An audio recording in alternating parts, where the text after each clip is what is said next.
저 모습이 어머니의 인생이 나의 인생, 미래의 나의 모습이다. 그런 생각을 아니할 수 없고 도대체 인생이 뭔지, 부모는 자식은 뭔지 이런 여러 가지 생각들을 하면서 한숨을 내쉴 때가 한두 번이 아니죠.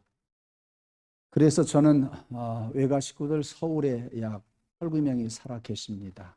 나이가 많으시지요. 네. 허리가 아파서 움직이지 못하는 분이 대다수고 신장 투석을 하는데도 벌써 오래되어서 신장 투석을 하다가 언제 가실지 모르는 목사 외삼촌. 네. 마지막으로 그분들을 한번 뵈야 되겠다 싶어서 제가 굳이 휴가를 얻었습니다. 저는 그분들을 찾아뵙고 와야 그분들이 세상 떠났을 때에 후회가 없을 것이다. 이런 생각을 하면서 휴가를 맞았습니다마는 삼촌이 코로나 때문에 절대 오지 말라고 이야기해서 마음만은 받겠다고 이야기해서 결국은 못 가고 말았습니다. 그 어르신들의 인생이 정말 우리의 인생이다. 또 그런 생각을 아니할 수가 없었습니다. 추석 명절이 지금 다가오고 있습니다. 수많은 사람들이 고향을 향해서 오고 있다고 하는 소식을 어제 그제 보도를 통해서 알 수가 있었어요.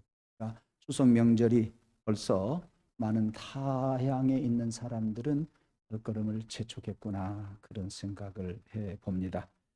그야말로 자기가 어려서 태어났던 곳, 그리운 고향을 찾는, 부모님의 품을 찾는, 자기가 자란 곳을 보고 형제가 있는 곳들, 그래서 가족들이 모이는 안식처라고 할 수 있는 고향, 그런 행렬은 마치 이런 생각을, 그분들이나 나나 똑같다. 지금 명절이 되어서 고향에 오는 우리들이나 우리 성도들이나 똑같다. 무슨 이야기냐면 우리도 사실은 본향에서 왔어요. 하나님이 보내서 이 땅에 와서 삽니다. 타국에 사는 거지요. 우리들도 지금 본향을 향해서 가고 있어요. 여러분, 우리는 지금 타향에 살다가 온 사람이나 고향에서 사는 사람들이나 모두가 다 예수 믿는 사람들은 그 하늘나라 본향을 향해서 가고 있는 필그림들이에요. 여행객들이다 그 말이에요. 나그네다 그 말이에요. 언젠가는 우리가 나를 보내신 하나님이 마련해 놓으신 그 본향을 가야 합니다. 아니, 지금 가고 있다는 이야기입니다. 그러므로 타향에서 살다가 돌아오고 있는, 명절을 맞이해서 고향을 찾는 그들의 발걸음이나 우리들의 인생 여정이나 사실은 그것이다, 똑같다, 그런 이야기이지요. 영국에 살던 두 아이 엄마 찰롯 키틀리라고 하는 여자가 있었습니다. 36세의 나이로 대장암 4기 판정을 받아서 여러 가지 치료를 받고 있었습니다마는 간과 폐에 전이가 되어서 25번의 방사선 치료를 하고 39번째 화학요법 치료를 견뎌내면서 치료를 받았지만 끝내는 세상을 떠나버리고 말았습니다. 이 여인이 마지막 남긴 브로그 내용을 여러분들에게 소개할 텐데 들으시고 생각해 보시기를 바랍니다. 그 내용은 이렇습니다. 살고 싶은 나날이 일이 간절한데 저한테는 허락하지 않네요. 내 아이들 커가는 모습도 더 보고 싶고 남편에게 못된 마누라도 좋으니 늙어보고 싶은데 그럴 시간을 안 주네요. 살아보니 그렇더라고요. 매일 아침 아이들에게 일어나라고, 이 닦으라고, 서두르라고 소리소리 지르는 나날이 행복했더군요. 영국 아줌마나 한국 아줌마나 비슷한 것 같아요. 그렇죠? 네. 그는 이제 자기의 생이 다한 줄 알고 인생을 포기하면서 장래 문제를 미리미리 처리해 놓고 이제 또 하는 이야기예요. 매일매일 아침마다 내 아이들을 껴안아주고 뽀뽀를 해줄 수 있다는 게 새삼 너무 감사하게 느껴지네요. 이제 얼마 후는 나는 남편의 곁에서 잠자다가 깨는 기쁨을 잃게 될 것이고 그이는 무심코 커피잔 2개를 꺼냈다가 한 잔만 타도 된다는 일에 슬퍼하겠네요.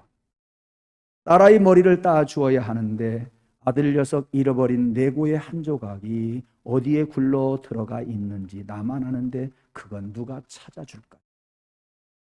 6개월 시한부 판정을 받고 22개월을 살았습니다. 그렇게 1년 보너스를 얻은 덕에 아이 초등학교 입학 첫날 학교에 데려다주는 기쁨을 맛보게 되었습니다. 녀석의 첫 번째 흔들리던 이빨이 빠져 그 기념으로 자전거를 사주러 갔을 때는 정말 너무 행복했어요. 보너스 1년 덕분에 30대 중반이 아니라 30대 후반에 가게 되네요. 중년의 복부 비만, 늘어나는 허리 둘레, 나도 맛보고 싶어요. 흰 머리카락이요? 그거 한번 나도 빼보고 싶어요. 그만큼 살아남는다는 얘기잖아요. 저도 한번 늙고 싶어요. 부디 삶을 즐기면서 하는 부분입니다. 사랑하는 성도 여러분, 우리는 정말 감사해야 합니다.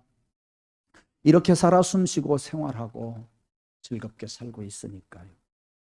여러분,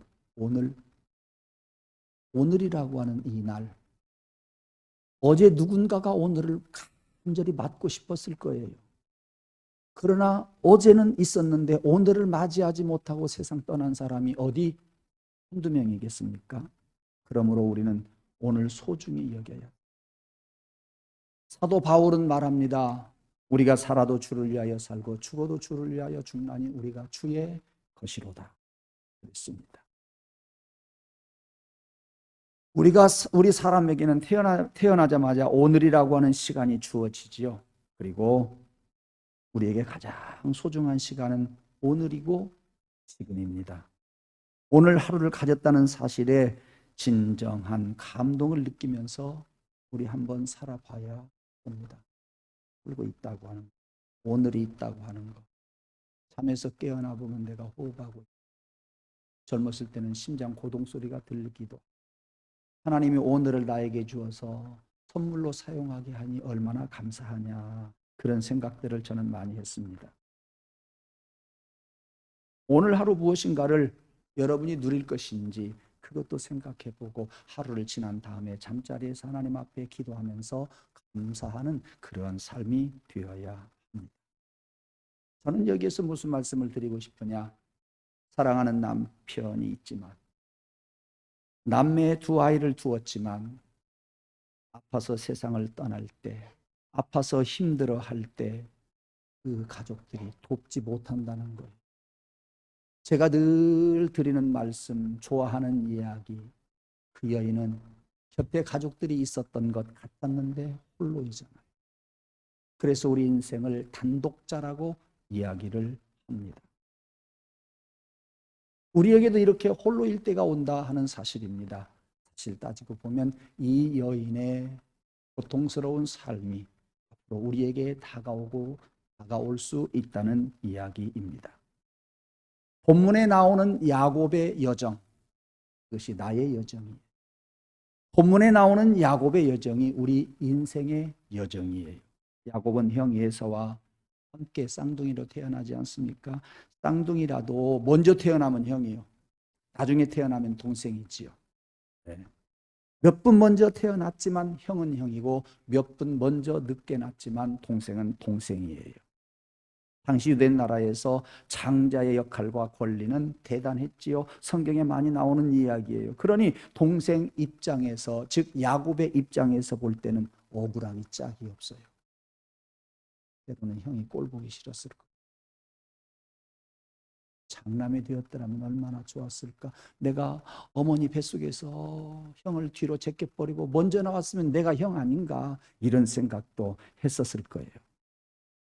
그래서 형의 자리가 탐난 거예요. 내가 형의 자리를 빼앗으리라, 그런 생각도 했어요.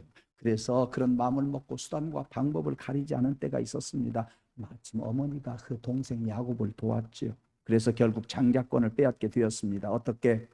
동생 야곱이 형 에서로 가장을 해서 아버지에게 가서 아버지 이삭이 동생 야곱에게 장자의 복을 허락해 줍니다. 아버지는 눈이 없고 기력이 쇠해서 그놈이 에서인 줄 알았어요. 형인 줄 알았어요. 예. 손을 만져보니까 에서처럼 털이 많이 나 있어요. 그래서 동생 야곱에게 장자의 축복을 했고 야곱은 장자의 축복을 받아내게 되었습니다. 그러나 보십시오. 그렇게 바라고 싶었던 장자권을 가지게 되었습니다마는 오늘 본문에서 볼 수 있듯이 야곱의 현실은 크게 불행이 닥쳐왔어요. 장자권을 가로챈 다음부터 그에게는 불안과 두려움과 공포가 찾아오고 그것에 시달릴 수밖에 없었습니다. 뿐만 아니라 화가 난 형은 에서의 분노를 피하여 화가 난 형, 그 에서의 분노를 피해서 이제 고향을 떠나야만 하고 어머니는 고향을 떠나라고 했고 어머니는 외갓집 하란이라고 하는 곳으로 이제 가라고 해서 그는 홀로 길을 나서게 되었습니다. 부모님의 사랑, 특히 어머니의 사랑을 독차지해 왔던 이 야곱. 그래서 에서보다도 훨씬 나약하게 자랐던 야곱. 그런 야곱이 가정을 떠나요, 부모 곁을 떠나요, 외롭고 험난한 피난의 길을 떠나게 되었습니다. 그리고 어디까지 갑니까? 첫날 열심히 달린 것이 루스라고 하는 곳까지 달려가게 되었습니다. 여러분, 이 브엘세바에서 루스까지는 60km입니다. 상당히 먼 거리를 하루길로 갔다 그랬어요. 제가 보통 생각할 때 성인이 하루를 걷는다고 하면 한나절에 20km, 또 한나절에 20km, 40km 걸어가면 적당하리라고 보는데 60km를 갔다는 이야기는 걷다가 뛰다가 뛰고 싶어서 뛰었겠어요? 걸으면 잡생각이 나요. 불안하고 공포에 떨려요. 그러니까 불안하니까 뛰다가 조금 힘들면 또 걸어가고 또 불안하고 또 공포에 질리면 또 뛰어가고 그래서 빨리빨리 간 것이 60km를 하루에 갔습니다. 해가 저물었습니다. 광야에서 노숙을 해야 했습니다. 두리번 거리다가 돌 하나 취해서 그것을 베개 삼아 하늘을 쳐다보고 누우니 정말 앞날이 깜깜하기만 했습니다. 장자의 복을 고난을 빼앗아 오기는 했지만 얼마나 자기 신세가 처량했는지 모릅니다. 그야말로 이제 야곱의 여정은 홀로 외롭고 험한 그런 고독의 삶이 이제 오늘 아침부터 시작이 되었던 겁니다. 고독한 그야말로 홀로 가는 인생길, 너무도 힘들어요. 금방 말씀을 드린 것처럼 앞날을 모르는 일이에요. 외삼촌 집에 가다가도 무슨 일이 생길는지도 몰라요. 짐승에게 잡혀 먹을는지도 몰라요. 너무너무 무섭고 너무너무 싫은 거예요. 여러분 고독한 삶, 여러분도 싫어할 거예요. 그런데 야곱에게는 그것이 현실로 주어졌습니다. 그런데 그 고독이, 그 외로움이, 그 험난한 인생이 하나님을 만나는 기회가 됐다고 하는 것이 오늘 우리들이 살펴볼 이야기. 그것이 복음이에요. 어디 야곱만 홀로 가는 인생입니까? 네, 금방 말씀을 드렸던 영국의 이 엄마도 가족들이 있는 것 같았으나 결정적인 순간에 가니까 홀로더라 그런 이야기입니다. 네. 그야말로 야곱은 어머니의 사랑을 독차지하고 살았던 사람, 아버지의 품에서 이제는 떠난 사람, 이제는 자기 홀로인 사람. 이 베델에 도착했을 때, 즉 루스에 도착했을 때 야곱은 철저하게 자기 혼자인 것을 사랑하는 성도 여러분, 여러분도 혼자인 것을 고백하십시오. 여러분 곁에 남편이 있고 아내가 있고 부모가 있고 자식이 있다고 할지라도 결정적인 순간에 가면 홀로예요. 단독자예요. 멀리 있는 부모, 이제 이 야곱에게는 필요 없어요. 어머니 아버지에게 소리쳐도 대답 안 해요. 어머니 아버지가 야곱을 도와주고 싶어도 이제는 도와줄 수 없는 홀로인 야곱이. 저는 그래서 옛날부터 길이라고 하는 복음성가를 참 좋아했어요. 그러면서 고독을 맛보아요. 나 혼자인 것을 느껴요. 혼자인 것을 느끼면서 하나님을 갈망하게, 하나님을 바라. 하나님께 손들게 되고 하나님 도와주세요 하는 간절함이 제 속에 있어요. 우리 영상팀 길이라고 하는 가사가 아마 있을 거예요. 아시는 분들은 같이 찬양했으면 좋겠습니다.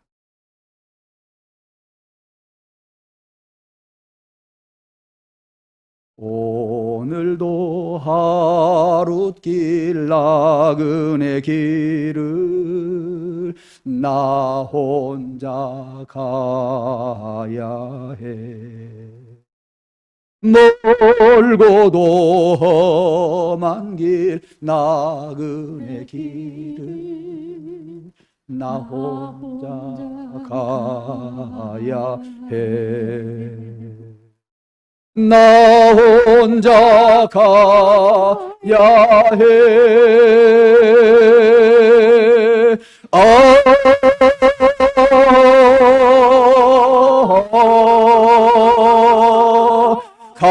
갈래 갈린 길이라도 내게 주신 주의 길 따라가려오. 갈래 갈린 길이라도 내게 주신 주의 길 따라가려오.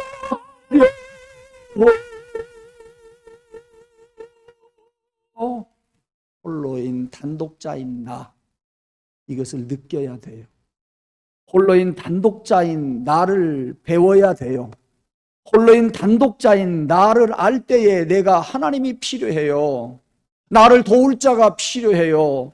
그래서 도우실 하나님 앞에 우리가 눈을 들어 향하여 보고 하나님 앞에 손 들어요.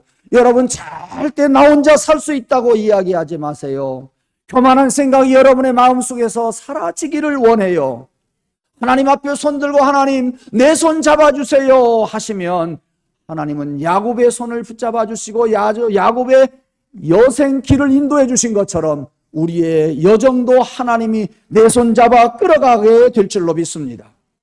그래요, 나 혼자는 약해요. 나 혼자는 아무것도 없어요. 그러나 하나님이 손잡아 주시면 하나님께서 나를 이끌어 가시기 때문에 나는 힘들지 않아요. 홀로이지 않아요. 영원한 세상을 바라보면서 가요. 기쁨으로 가요. 소망을 가지고 가요. 우리의 인생은 그래서 행복한 거예요. 주님이 계심으로 내가 있어요. 당신이 없으면 나는 아무 가치가 없어요. 여러분 고백하면서 하나님 성령님 내 손 잡아 주옵소서. 예. 홀로인 단독자를 생각하십시오.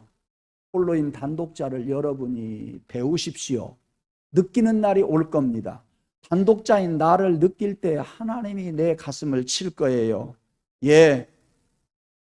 우리가 단독자인 줄 모르면 하나님은 나를 단독자로 만들어서 하나님 알게 할 거예요. 세상의 돈 때문에 내가 단독자인 것을 모르면 하나님이 그것을 하루아침에 풀어갈 거예요. 단독자인 것을 모르는 나에게 하나님은 건강을 빼앗아 가면서 단독자인 것을 알게 할 거예요. 가정을 때로는 잃게 하면서까지도 하나님은 우리를 본향으로 끌어가야 되기 때문에 나를 단독자로 만들 거예요. 하나님, 나는 단독자예요. 결정적인 순간에는 단독자예요. 여러분 홀로 빈손으로 왔다가 이 세상에서 결정적인 순간이 되면 홀로였다가 이 세상에서 세상 떠날 때 나 혼자 가지도 같이 아니 갑니다. 절대 나 혼자 간다고 하는 것을 알아야 합니다. 그러므로 단독자를 우리는 배웁시다. 단독자를 느낍시다. 단독자인 것을 여러분들이 하나님 앞에 고백합시다. 단독자인 이웃사람을 바라보면서 도와줍시다. 무엇으로? 믿음으로 돕고 말씀으로 돕고 기도로 돕고 본향에 같이 갈 사람, 손잡고 같이 갈 사람이 여러분 곁에 많이 있기를 원합니다. 예. 하나님은 건강을 빼앗아서라도 재산을 빼앗아서라도 때로는 가정을 흔들면서 우리가 단독자인 것을 알게 하시고 그렇게 해서 우리를 하나님이 불러들이면서 하나님이 여러분과 함께 하시기를 원해요. 하나님이 단둘이 만나기를 원해요. 네가 단독자란다. 나 없이 너도 못 살고 너 없이 나도 못 산단다. 하나님께서 그렇게 가르쳐 주시는 날 올 수 있기를 간절히 원합니다. 우리 사람들은요, 하나님을 만나는 방법 중에 꿈이라고 하는 것을 그들이 상당히 믿었어요. 우리들에게 꿈이라고 하는 것을 통해서 영적으로 하나님이 만나주시고 하나님이 방문해 주신다는 그러한 이야기예요. 구약 성경에 많이 나오지요. 그 대표적인 이야기가 오늘 야곱의 오늘 본문의 이야기입니다. 이 말씀은 여러분 잘 알기 때문에 구체적으로 말씀은 드리지는 않겠습니다만은 하나님이 야곱을 방문해 주셨어요. 언제? 홀로 있을 때, 언제? 외로울 때, 언제? 험난한 길을 가면서 두려움에 쌓여 있을 때, 이렇게 하나님은 야곱을 찾아 주셨습니다. 오늘 본문 말씀이 그러한 이야기라는 말씀이에요. 사닥다리가 땅에서 하늘로 높이 올라갔어요. 천사들이 오르락 내리락 했어요. 다시 배운즉 맨 위에 하나님이 계셔서 하나님이 야곱에게 말씀하세요. 오늘 13절 14절 말씀입니다. 너 누운 땅을 내가 너와 내 자손에게 주리니 내 자손의 땅이 티끌같이 내 자손이 땅에 티끌같이 되어서 동서남북에 편만하게 될 것이다. 가득 차게 될 것이다. 그리고 땅의 모든 족속들이 너와 내 자손이 축복하는 대로 복을 받을 것이다. 라는 세 가지 약속을 하고 언약을 맺으십니다. 저는 이 말씀은 여러분이 잘 알기 때문에 더 이상 말씀을 드리지 않겠습니다. 여기에서 많은 사람들이 보지 못하는 것을 저는 지난 2주간 동안 설교 준비하면서 보게 되었습니다. 그것은 무엇이냐? 하나님이 야곱에게 종말신앙을 주시는구나 하는 것이었습니다. 무슨 이야기인지 한번 잘 들어보시기 바랍니다. 네가 이리저리로 방황도 하겠고 여러 가지로 배회도 하겠지만 종국에는 이곳으로 돌아오리라. 결국은 이곳으로 돌아오리라. 어디로? 브엘세바에서 자기 집에서 출발했던 야곱이 루스까지 왔고 루스에서 여기서 하나님 앞에 예배를 드렸습니다. 다시 이곳에 오게 될 것이다. 그 말씀이에요. 조금 더 들어보시기 바랍니다. 하나님이 야곱의 여정을 지켜주시고 인도해 주시고 함께 하셨다가 결국 끝까지 이곳에 돌아올 때까지 하나님이 책임져 주시겠다고 하는 말씀이 오늘 여기 본문 말씀에 담겨져 있습니다. 그래서 너는 이곳으로 무사히 돌아올 것이다. 그 마지막을 하나님께서 책임져 주시겠다고 말씀하고 계십니다. 이것이 약속이에요. 오늘 야곱에게 주신 말씀을 내 것으로 클로즈업 시켜서 우리가 이 말씀을 듣는다고 한다면 우리에게는 여기에서 숙제가 있어요. 무엇인지 아세요? 하나님이 야곱에게 약속하신 이 약속, 내가 어떻게 믿느냐? 어떻게 그날까지 종말의 때까지 인내하느냐? 어떻게 하나님 앞에 성실히 살아갈 것이냐? 이것이 우리의 과제, 이것이 우리의 여정이에요. 네.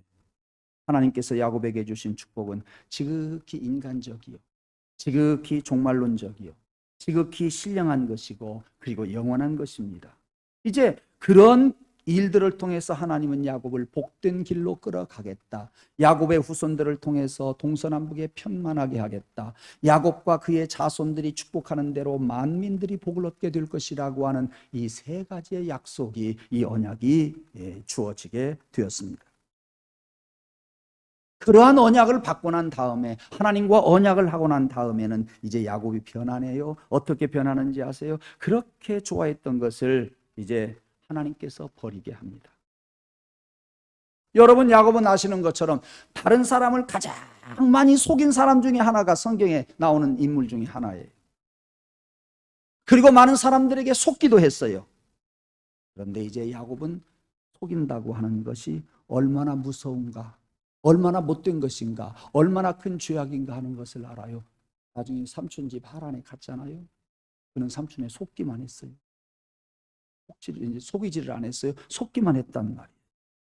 그래서 그는 그런 속이면서 사는 삶이 못된 것인 것을 알았어요. 마음을 고쳐먹습니다. 욕심도 고쳐먹습니다. 성격도 고치게 되었고 인격도 고쳐지게 되었습니다. 이제는 오직 주님만을 의지하면서 사는 인간으로서 하나님이 만들어 가시고 키워 가시는 것을 여러분들이 아시길 바랍니다. 그래서 번영도 안정도 그리고 영광도 하나님께 있다고 하는 것을 야곱이 잘 알게 되었습니다. 예. 그래서 여기서부터 이제 우리가 해야 할 일이에요. 이런 하나님의 은혜를 받고 야곱에게 변화가 왔어요. 하나님의 그 언약에 야곱이 응답을 해요. 그것이 무엇인지 아세요? 오늘 본문에 보니까 예배예요. 예배. 예. 잠에서 하루를 보내고 잠에서 깨어난 야곱은 자기가 돌베개 해고 잤던 돌을 갖다가 세웠습니다. 거기에 기름을 부었습니다. 그리고 꿇어 엎드려서 하나님 앞에 제단을 쌓았다 그랬습니다. 여기 예배했다는 이야기예요. 그러니까 그는 예배하는 자세 돌 하나이지만 거기에 예배하는 자세가 딱 갖춰져 있는 것을 볼 수 있잖아요. 돌을 세워놓고 기름을 바르고 꿇어 엎드려서 하나님 앞에 예배한 거예요. 강대상은 없지만 다른 사람은 없지만 그는 무릎을 꿇고 엎드려서 하나님 앞에 예배했어요. 이것이 하나님께서 그와 맺어준 언약의 응답이에요. 야곱의 응답이에요. 예. 여러분의 믿음 성장 정도를 저에게 이야기하라고 한다면 믿음에 예배하는 자세를 보면 알 수가 있어요. 예배하는 자세를 보면 신앙이 성장하고 있음을 짐작을 할 수 있다니까요. 어떤 사람은 믿음이 성장하면서 예배 시간이 기다려집니다. 뒤에 앉았던 사람이 앞으로 앉게 됩니다. 믿음이 성장하는 사람은 예배 시간에 졸지 않습니다. 정신 차리고 듣습니다. 그리고 하나님의 말씀을 먹습니다. 믿음이 성장하지 못한 사람은 영적인 말씀을 할 때에 우리 인간의 머리로 계산해서 흘러버리고 맙니다. 들어오지를 않습니다. 그러나 신앙이 잘 성장하는 사람은 영적인 말씀을 잘 듣습니다. 그 말씀이 꿀송이처럼 답니다. 이렇듯 하나님께서는 예배의 자세가 바로 될 때에 비로소 하나님 앞에 바로 설 수가 있다고 하는 것 우리는 잊어서는 안 됩니다. 그러므로 늘 드리는 예배 소홀히 하지 마십시오. 잘 준비하고 옵시다. 이왕이면 앞자리에 앉으십시다. 저 말씀은 저 아무개 집사가 들어야 되는 데가 아니라 모든 말씀은 내가 들어야 할 말씀인 것을 알고 잘 들으십시다. 은혜로 받는 저와 여러분이 되기를 주님의 이름으로 축원합니다. 저 같은 경우는 하나님 전하는 저의 영성보다 우리 사랑하는 성도들이 더 큰 영성 가지고 말씀을 먹게 하옵소서. 설교 준비할 때마다 제가 드리는 기도입니다. 말씀을 전하는 저보다도 말씀을 듣는 사람들이 더 많은 것을 깨닫게 해 주옵소서. 이겁니다. 예. 여러분 예배의 자세를 바르게 하시길 원합니다. 예배하면서 어떤 말씀을 나에게 주시려고 할까? 예비 새끼가 노란 입을 벌리면서 어머니가 자기 입에 어미가 자기 입에다가 먹이를 넣어주기를 고대하면서 벌린 입처럼 여러분들이 그렇게 고대할 때에 말씀이 크게 들려집니다. 말씀이 많이 들려집니다. 세미한 음성이 더 여러분들의 가슴을 치고 깨우쳐주고 그 말씀에 대한 결단과 소망과 힘을 얻게 될 줄로 믿습니다. 예. 그래서 그런 사람은 성경을 읽지도 않던 사람이 성경을 쓰기도 해요. 기도도 않던 사람들이 새벽제단 쌓고요. 찬송도 안 하던 사람이 입술이 열리게 되고요. 누가 뭐라고 해도 기쁨으로 찬양을 합니다. 세상 일만 하던 사람의 소원이 이제는 하나님의 일을 하는 소원으로 바뀌게 됩니다. 그래서 하나님이 여러분들을 다듬고 고치고 개혁해서 하나님이 원하시는 예배의 자세를 갖추게 해 주실 줄로 믿습니다. 차를 타고 가다가 보면 이런 문구가 있어요. 한번 따라합시다. 닦고 조이고 기름치자. 많이 보셨죠? 네. 한번 더 따라하죠. 닦고 조이고 기름치자. 안 따라 사는 사람은 곧 사고 날 사람들이에요. 한 번 더 합시다. 닦고 조이고 기름치자. 하나님이 여러분들을 닦고, 하나님이 여러분들을 조이고, 하나님이 여러분들에게 성령의 기름을 발라주셔서 말씀을 듣게 하시고 예배에 잘 참석하게 하시고 신앙이 성숙하게 해 주실 줄로 믿습니다. 두 번째, 야곱에게 언약하시는 하나님 앞에 반응하는 모습이 또 나옵니다. 그것은 그의 신앙 고백이에요. 여러분, 지금 야곱이 루스드라에서 떠나가지고 하란을 가는 중에 지금 루스에 딱 도착했어요. 하룻길 가서 도착했어요. 거기는 광야예요. 옆에는 산이에요. 비도 내리지 않는 그러한 사막이나 다름없습니다. 한마디로 말하자면 그곳은 시시한 벌판이라니까요. 시시한 벌판이에요. 여러분, 이스라엘의 그 광야를 안 가봐서 실감이 안 나겠죠. 차 한 대 지나가면은요, 먼지가 얼마나 많이 나는지 몰라요. 나무가 듬성듬성 나 있어요. 그 나무는 가시나무만 서 있어요. 다른 나무는 살래야 살 수가 없습니다. 근데 그 가시가 얼마나 많은지 몰라요. 그 가시가요, 우리 한국 가시는 뾰족하다면 이스라엘 가시나무의 가시는 짤막해요. 네. 왜냐하면 바람에 견딜 수가 없으니까 가시가 길지를 못하는 거예요. 근데 그 가시가 엄청 많이 나요. 그러한 광야, 별 볼 일 없는 땅, 땅 한 평에 1원도 안 가는 그러한 벌판. 그럼에도 불구하고 야곱은 돌베개 하고 난 다음 거기에 제단을 쌓고 고백하는 말, 이는 하나님의 전이요 이는 하늘의 문이로다 그랬습니다. 여러분, 지난 2주간 동안 이 말씀 드렸고 오늘 세 번째 말씀을 드리는 거예요. 이는 하나님의 전이요. 어디가? 이곳이 하나님의 전이요 이 벌판이 하늘의 문이로다 그랬습니다. 사랑하는 성도 여러분, 회개하면서 이 말씀을 들으시기를 바랍니다. 여러분의 가정이든 직장이든 여러분의 처지이든 여러분의 삶의 현장이든 어느 곳이든지 이곳이 하나님의 전이요 이곳이 하늘의 문이로다 고백하시기를 바랍니다. 아무리 못마땅해도 이곳이 하나님의 전이요 이곳이 하나님의 문이 하늘의 문이로다. 여러분이 고백하면 그 못마땅한 곳이 하나님의 전이 되고 하늘의 문이 열리는 곳이 되게 될 줄로 믿습니다. 하나님의 전, 여호와의 집, 그곳은 어떤 곳이에요?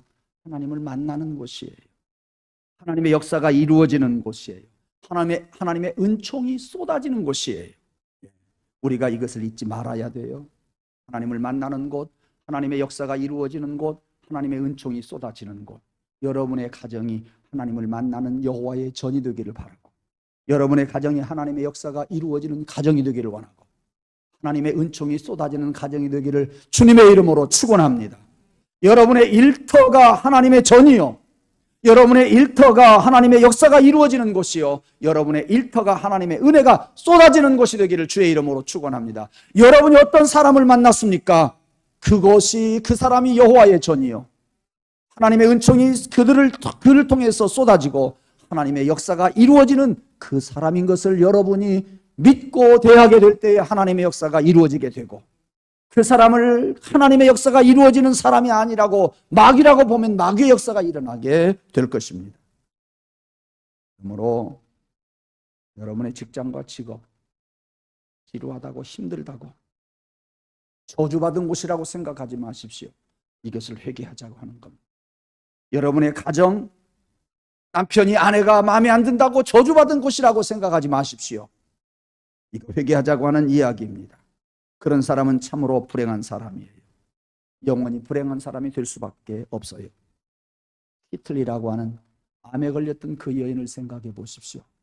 로고 하나가 책상 밑으로 굴러가는데 그거 다른 사람은 몰라서 못 주워가지고 아들에게 못 줄 텐데, 우리 남편이 무심코 커피 2잔을 딱 준비했다가 아내가 사라진 것을 그때서야 느끼고 하나를 집어넣는 그 남편의 마음을 한번 생각해 보십시오. 세상 떠날 아내는 그것까지 생각하면서 그래 담지 않습니까? 사랑하는 성도 여러분, 여러분의 가정이 여호와의 전이 되기를 원합니다. 여러분의 일터가 여호와의 전이 되기를 간절히 원합니다. 그 또한 여러분의 힘으로 되지 않을 줄 압니다. 여러분의 가정이 여호와의 전이고 여러분의 일터가 여호와의 전이기 위해서 하나님 내게 믿음을 주옵소서. 하나님 내 가슴을 열어 주옵소서. 우리 가정이 여호와의 전인 것을 느끼게 하시고 내 일터가 여호와의 전인 것을 느끼게 하셔서 나로부터 우리 가정이 여호와의 전이 만들어지고 나로부터 우리 가정이 여호와의 전이 만들어지기를 소원합니다. 그래서 우리 가정이 하나님의 은총이 쏟아지는 가정, 내가 일하는 일터와 많은 사람들이 그 하나님의 은총이 쏟아지는 것을 받아 누리는 그러한 일터가 되기를 원합니다. 얼마 남지 않은 우리의 생애, 이 땅에 본향을 향해서 가는 동안에 여러분들의 가정과 일터가 그리고 여러분이 만나는 사람이 여러분이 하는 일이 모두 하나님의 은총이 쏟아지고 모든 곳이 다 하나님의 전이 되기를 주님의 이름으로 축원합니다. 그렇게 할 때 하늘의 문이 열리게 될 줄로 믿습니다. 그렇게 언약을 맺었을 때에 야곱은 서원을 합니다. 하나님께서 주신 것 10의 1조를 드리겠나이다 서원했어요. 다시 베델로 돌아오리라고 하나님과 약속했건만 유감스럽게도 야곱은 20년 후에 하란 자기 외삼촌의 집에서 떠나오면서 하란으로 가지 않았어요. 베델로 가지 않았어요. 본래 이름 루스라고 하는 그곳으로 가지 않았어요. 그가 돌베개 했던 그리고 제단을 쌓았던 그곳으로 가는 것을 깜빡 잊어버리고 말았어요. 그리고 어디로 갑니까? 세겜으로 갑니다. 거기에서 무려 13년 동안 살게 되었습니다. 그런데 하나님이 가라고 아니하신 곳, 자기 생각대로 갔던 그 세겜, 여러분 거기에 가서 야곱은 거짓골이 되어버리고 말지 않았습니까? 그제서야 야곱은 온 가족과 함께 깨닫고 원점으로 어디로 갔어요? 하나님과 약속한 곳으로 갔어요. 거기가 어디예요? 베델이에요. 야곱은 그 소중한 시간에 하나님 앞에 약속을 해놓고도 잊어버리고 말았어요. 그럼에도 불구하고 하나님은 야곱에게 깨우쳐 주어서 베델로 다시 오라, 베델로 불렀어요. 야곱과 약속한 그 종말 마지막 때에 하나님은 다시 그 자리로 불렀다, 그 말씀이에요. 우리가 하나님께 손들고 하나님 의지하면서 살아가면 우리가 때로는 죄악의 길로 들어설 수도 있을 겁니다. 때로는 세겜으로 갈 수가 있을 겁니다. 세상 유행 따라 갈 수가 있습니다. 그러나 하나님은 그러한 나를 깨우쳐 주셔서 정말로 결국은 나를 다시 하나님이 베델로 불러오실 줄로 믿습니다. 그러므로 우리가 너무나 두려워할 것 없어요. 우리가 힘든 길을 가다가, 어려운 길을 가다가, 험난한 길을 가다가 나 홀로 있을 때에 하나님은 그곳에서 나를 잡아주셔서 나를 묶어가지고 어디로 데려오니까요? 베델로 데려오니까. 그래서 하나님은 우리의 결국을 책임지시겠다는 이야기예요. 우리가 세상 떠나기 전에 하나님은 내 갈 길 가게 하신다는 이야기예요. 여러분, 내 힘으로 살려고 하지 말고 손들고 하나님 앞에 나아가면서, 그리고 하나님이 여러분들의 인생 여정 끝까지 손잡고 함께 해주시기를 주님의 이름으로 축원합니다. 야곱과 그의 여생을 하나님이 함께 해주신 것처럼 여러분들에게도 하나님께서 손잡고 이끌어 주시기를 주님의 이름으로 축원합니다. 그러므로 하나님께 돌아오십시오. 더 가까이 오십시오. 하나님 품에 안기십시오. 그곳에서 예배하는 자리가 되기를 원하고 그곳에서 하나님의 은총을 받는 자리가 되기를 원합니다. 본향 가는 그날까지 하나님이 여러분들의 삶을 책임져 주시기를 주님의 이름으로 축원합니다. 기도하겠습니다.